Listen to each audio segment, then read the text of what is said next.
Hey friends, Barkey J Dog here, back with another movie review. Dinosaurs. I guess they're a thing. Well, if you don't want to bother with the new Jurassic World Part 975, I have another dinosaur movie for you. So this time, we're talking about Dinosaur World from 2020. Our story goes like this. This gaming company has made itself a hot new game, Dinosaur World, where you go around an environment running from and trying to take out dinosaurs before they take out you.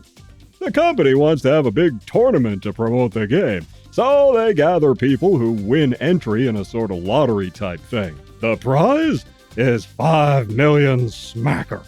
But this is no ordinary game. No, this is a game played in VR, virtual reality.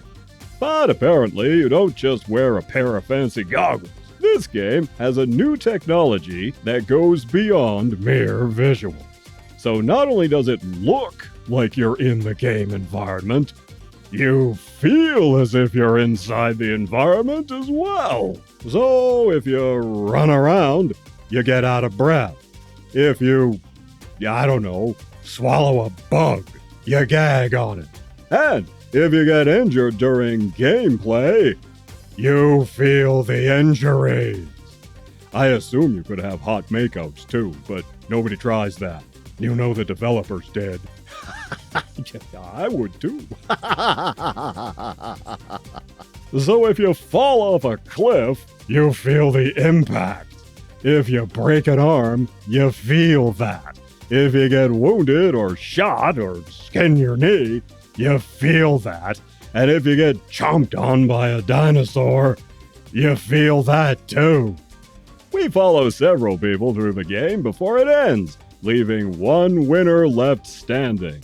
One player is a kid who knows he won't win, but he just wants to last long enough to make a good showing. Another guy here is just in it because he's a gamer, and he teams up with the kid as a sort of mentor, father figure, protector guy. Then there's these two, a couple who are teamed up with this guy, who's the villain of the piece. He has a plan to win, and they'll split the prize. Together, they decide to ambush and kill off the other players so as to remove the competition. The couple aren't really villains, but they go along with the bad guy's villainry. There's this guy, who's a math teacher who hates math. I can sympathize there. And he teams up with our hero. Our hero is in it because he wants to go to college, but he can't afford it. His mom is really sick, and the treatments cost too much for him to go to school and pay for the treatments as well. So if he wins, he could help his mom and get a degree at the same time. So he has the best motivation here. Will the bad guys win the loot?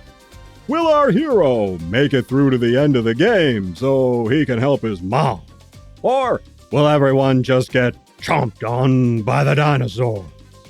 In our cast is no one you'd know. They're all serviceable, though, for what this is. Pretty low budget, but they do appear to have made every effort with the production. The dinosaurs are obviously CGI, and there's a few really wonky bad match shots. But overall, for what it is, this was alright production-wise. And being set in a game, CGI dinosaurs are not a deal-breaker for the movie. More than anything, this movie is basically The Hunger Games, but in a VR game environment and with dinosaurs. They have backpacks the players have to grab when they first enter the game. I think Hunger Games did that too. And they all contain different tools and equipment the players can use. So, not knowing anything about this picture going in, it starts out with this guy in the opening credits, right?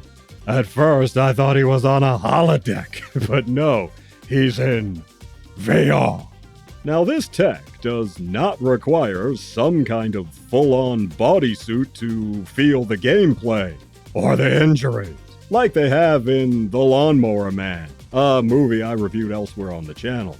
No, you just basically sit at a desk with all these other people with this headset on. So, more like the tech in the anime Belle, another movie I've reviewed, but this tech is more familiar looking. One thing that struck me here, like with Belle, is that the company who sells and operates this tech is really opening itself up to all kinds of liability lawsuits. But even so, this is where we come to one of the biggest flaws in the picture. Namely, if you die in the game, you don't actually die in the real world. The injuries are also not real, even though you could totally feel them in the game. When your character gets taken out, you just sort of disappear from the game and wake up at your desk. This kind of lowers the stakes, doesn't it? But it also kind of makes sense in a way. It's a game, after all, not a tournament to the death. It also makes this movie more accessible to younger viewers, and there's not anything overly graphic in it. The other big flaw, although it's also part of the charm if you want to look at it that way, is the English voice dubbing. The voices totally do not match the characters.